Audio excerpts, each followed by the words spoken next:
Bom, pessoal, estamos aí na reta final da nossa disciplina e nessa semana nós vamos ver sobre layout CSS. Então, no decorrer da disciplina, a gente viu os conceitos de HTML, vimos os principais elementos da HTML. Depois vocês aprenderam as regras CSS por meio das propriedades e os valores, né, como que a gente pode aplicar a regra CSS para determinados seletores. Então a gente viu que existem várias formas da gente selecionar os elementos da página. Tem seletores simples, pseudo-classe, pseudo-atributos, combinação de seletores. E nessa semana a gente vai ver como construir o layout de uma página usando CSS. Então várias coisas que a gente viu até aqui talvez vão fazer mais sentido com o conteúdo dessa semana.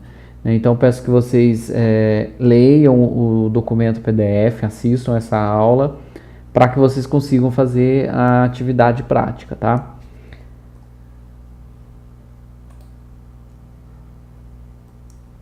Bom, a construção do layout do site depende do conhecimento de algumas propriedades que a gente já aprendeu durante a disciplina e de algumas outras que a gente vai ver especificamente nessa aula.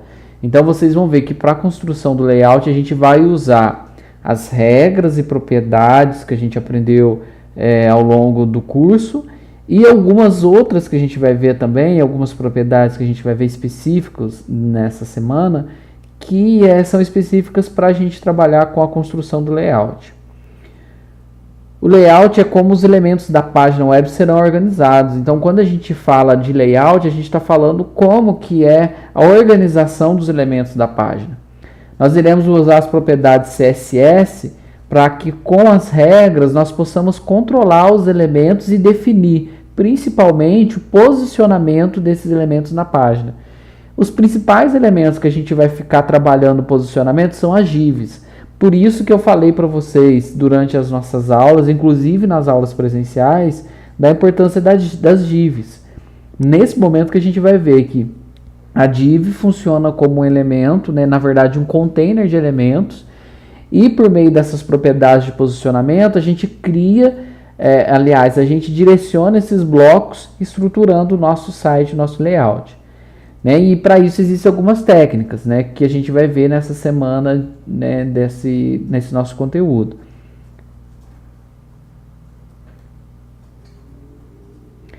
Caso a gente não altere as propriedades dos elementos, eles são posicionados na janela do navegador seguindo o posicionamento padrão, se a gente não alterar. O trecho de código HTML vai exibir os elementos na página da seguinte forma. Então, se a gente não alterar o posicionamento dos elementos, suponhamos que a gente tenha uma página com esse conteúdo aqui que aparece na imagem para vocês. Esse conteúdo, sem nenhuma alteração de regra CSS para posicionamento, vai resultar nessa imagem que vocês estão vendo aí. Então, vai ser exibido dessa forma, né, nessa sequência. É isso que a gente chama de fluxo padrão de exibição dos elementos, tá? Ainda analisando o exemplo anterior, nós poderíamos, por exemplo, posicionar os dois parágrafos um ao lado do outro. Então aqui eu tenho um parágrafo, esse primeiro parágrafo, tem aqui um elemento de lista e aqui um outro parágrafo, certo? Então nós poderíamos, por exemplo, posicionar um parágrafo ao lado do outro, em vez de ser um embaixo do outro. Isso é possível alterando as propriedades de posicionamento, que é o que a gente vai ver nessa aula. Para desenhar o layout da página, nós vamos organizar os elementos em blocos por meio das divs e a partir daí aplicar as propriedades de posicionamento sobre elas. Organizar o conteúdo por meio das divs, nós já vimos. E trabalhar essas propriedades, a gente também já viu com a CSS. Agora a gente vai ver especificamente as propriedades float e position para alterar o posicionamento dessas divs. Bom, então vamos lá. A primeira propriedade que a gente vai ver é a propriedade float. Float, por meio dessa propriedade, o que nós fazemos? Na verdade, a gente flutua o elemento à direita ou à esquerda. A propriedade float, ela pode assumir os seguintes valores. Left, ela vai flutuar o elemento à esquerda, right ela flutua o elemento à direita, none especifica nenhuma flutuação para o elemento, esse é o valor padrão, então se eu não altero essa propriedade na minha regra CSS, por padrão, a propriedade float é none. Inherit, que a gente já viu que toda vez que a gente atribui o valor inherit para uma propriedade, essa propriedade está herdando o valor do elemento pai. Então, nesse exemplo aqui, ó,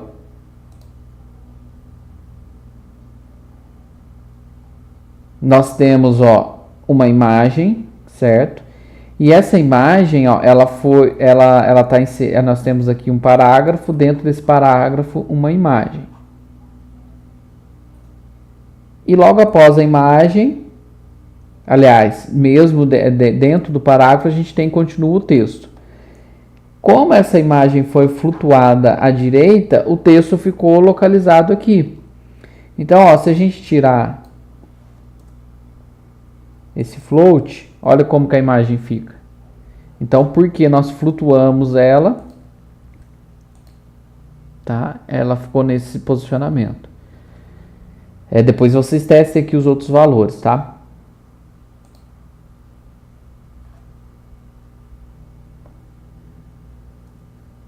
Bom, e quando a gente aplica a propriedade float, tem uma outra propriedade que a gente trabalha junto também, que é a propriedade clear. Essa propriedade, quando a gente utiliza ela, a gente define como que os elementos seguintes ao elemento que foi aplicado float irá se comportar. Então, eu flutuei uma div, eu flutuei um parágrafo, uma imagem. O clear define o comportamento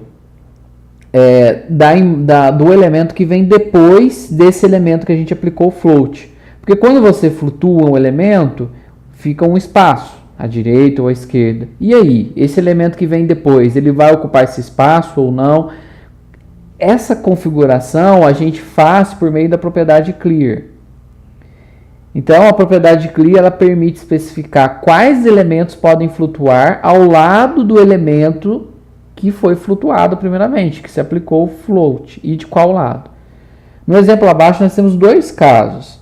Em ambos foi aplicado o float, porém, no primeiro não se definiu a propriedade clear para o elemento seguinte.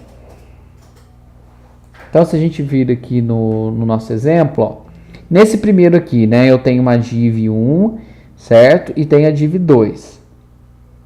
Essa div 1, ela foi flutuada à esquerda.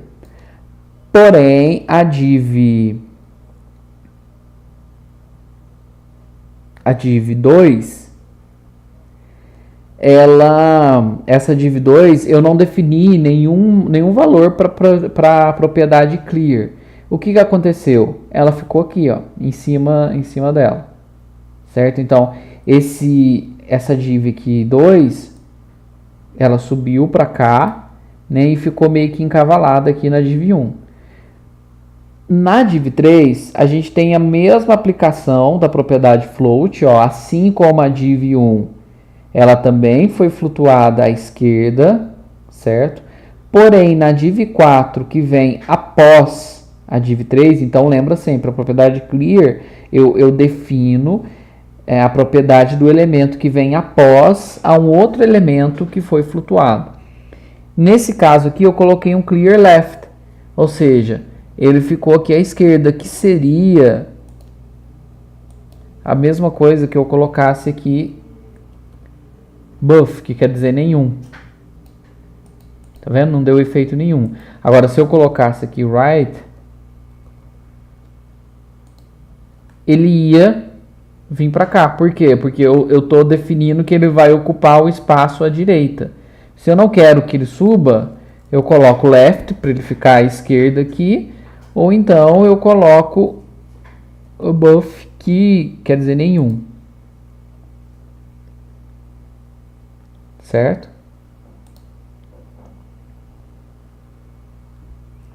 Bom, e a propriedade clear, ela pode receber os seguintes valores. None permite elementos flutuantes em ambos os lados, esse é o padrão. Left, sem elementos flutuantes permitidos do lado esquerdo.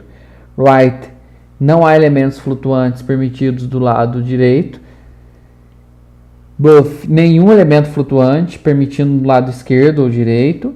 Inherit, como já explicado, herdado do elemento pai. Bom, e tem uma outra propriedade também, que é a position.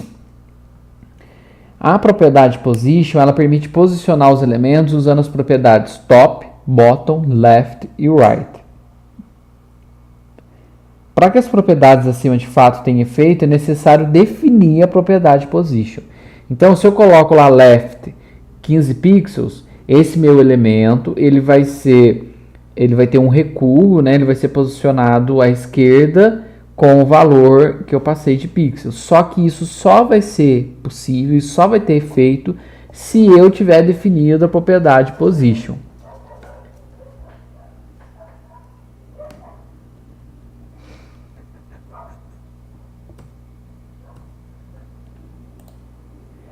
Ao reconfigurar a propriedade position de um elemento, nós podemos, por exemplo, fixá-lo na tela do navegador. Então, eu posso, por exemplo, fixar o elemento na tela lá no meu site por meio da propriedade position. E a propriedade position pode assumir os seguintes valores. Static é a propriedade padrão, o elemento é posicionado de acordo com o fluxo normal do documento.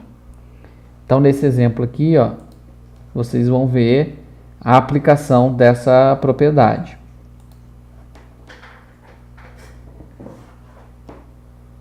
Relative permite modificar o posicionamento do elemento adicionando uma das seguintes propriedades: top, bottom, left e right.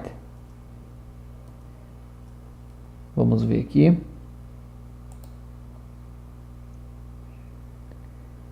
Então, nesse caso aqui, o posicionamento, né, eu defini um position relativo e coloquei aqui left de 30 pixels. Se eu colocasse aqui 60, vocês vão ver que vai aumentar o recuo, certo?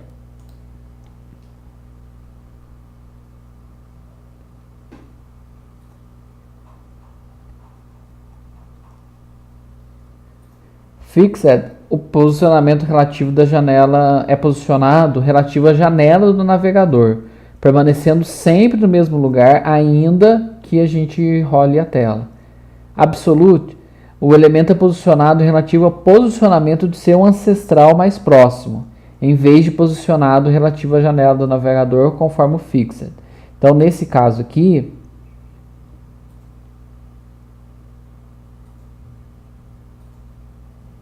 que eu não vou conseguir mostrar para vocês, mas enfim, se vocês acessarem o link aqui, vocês vão ver que o elemento ele fica fixo, enquanto no absoluto, quando a gente define uma posição absoluta, o elemento é posicionado, né, relativo ao posicionamento ancestral mais próximo.